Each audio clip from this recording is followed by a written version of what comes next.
Assalamualaikum warahmatullahi wabarakatuh.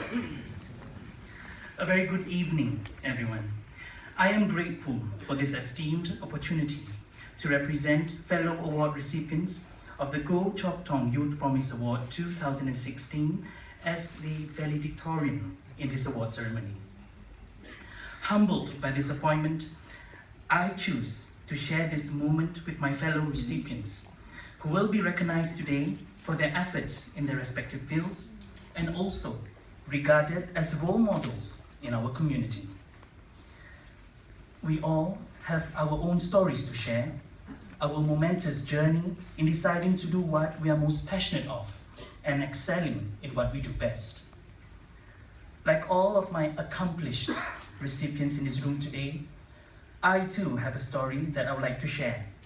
It is neither the typical Hollywood action-packed story or the Disney fairy tale. I believe it can be described as a story of self-discovery. My involvement in the Malay dance scene began in my late teenage years. I was most active during my polytechnic days. Through one of the premier Malay Arts Association in Singapore, Perkumpulan Seni Singapura, I was introduced to the intricate beauty and deep philosophy of Malay dance. I was the only male dancer in that troupe back then, but I was not disheartened. In fact, it acted as an impetus for me to keep on going. Later, I faced even more setbacks, trying to convince younger dancers of the value of this art form that I believe to be relevant and on par with any popular forms of dance. With two of my other dance mates, we established the Young Dancers, a Malay youth dance group. And after 9 years of establishing our practice in community centers, we were provided subsidized arts housing by the National Arts Council in Aliwal Arts Centre. The group has since traveled to many parts of the world, namely Australia, Taiwan, and South Korea, to represent Singapore in folk festivals. I work a lot with younger dance practitioners, and most of the time they would share with me their grievances about the art form. You would hear them ask you, how relevant is Malay dance today? Or hear them lament, why can't Malay dance be as widely appreciated as hip-hop or modern jazz? Perturbed by such inquiries, it became my key motivation to conduct research. It was not easy to approach my parents and say, Ma, Abba, I want to do a degree in dance. Because I knew that they were worried of the limited career prospect for a dance practitioner. Thus, instead of pursuing a dance degree, I decided to look at other fields I think was relevant: cultural studies and political science. Yes, you heard it right, cultural studies and political science. Why? Because dance is never just about the bodily technique or its practical purpose on a proscenium stage.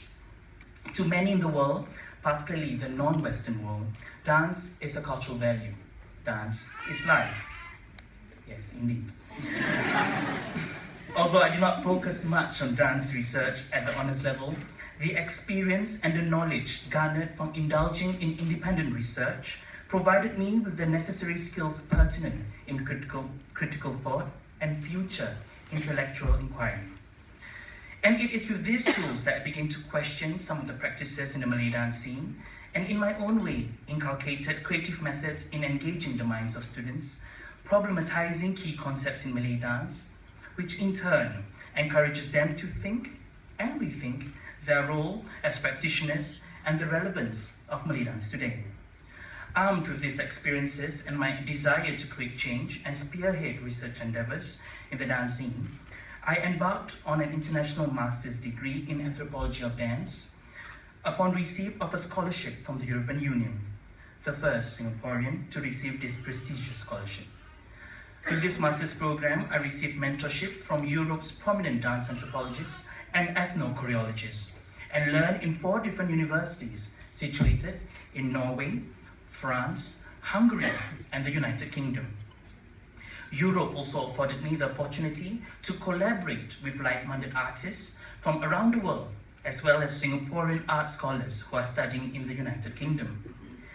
In early 2016, my collaborator, Shaful Bahri Muhammad, and I initiated the Bhumi Collective, where dance, music, and theatre makers could converge and collaborate. Our very first foray as a collective was to perform at the Edinburgh Fringe Festival in August 2016, one of the biggest arts festivals in the world, with more than 3,000 performances by international artists. The Singaporean-British collaboration was well received in the festival, with many people inquiring more about the Malay culture and our unique Singaporean multicultural experience. I am grateful for opportunities that further enriched my experience and the many blessings bestowed upon me. I want to be able to inspire people of our community and others that it is possible to live their dreams. You might not directly attain it because of the many obstacles that you must face and overcome. You might have to take detours and create alternate paths. But if your goal is clear, let your aspirations bring you nearer to the dream. I thank my parents, my siblings and family for their undying support and prayers, my guru and mentors for their guidance and advice, my friends and students for believing in me all these years. Also, I'd like to thank grant providers such as Yayasan Mendaki, and specifically the committee of the Goh Chok Tong Youth Promise Award, National Arts Council, and the Tan Kaki Foundation for supporting the next leg of my journey to pursue a PhD at Royal Holloway, University of London, January 2017. My story is but one of the many stories you'll hear today. I believe my fellow awardees have their own stories of their many struggles, obstacles, and achievements. Strike a conversation with them and let them share their unique experiences, being inspiring and successful people in their respective fields.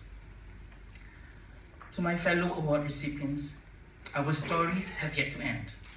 Fill your life story with far more exciting experiences than what you have experienced before. Our contributions to our fields, community, country, and the world is not done. May we continue to fill gaps with innovative and creative solutions. May we aspire to enrich the lives of people who we choose to influence.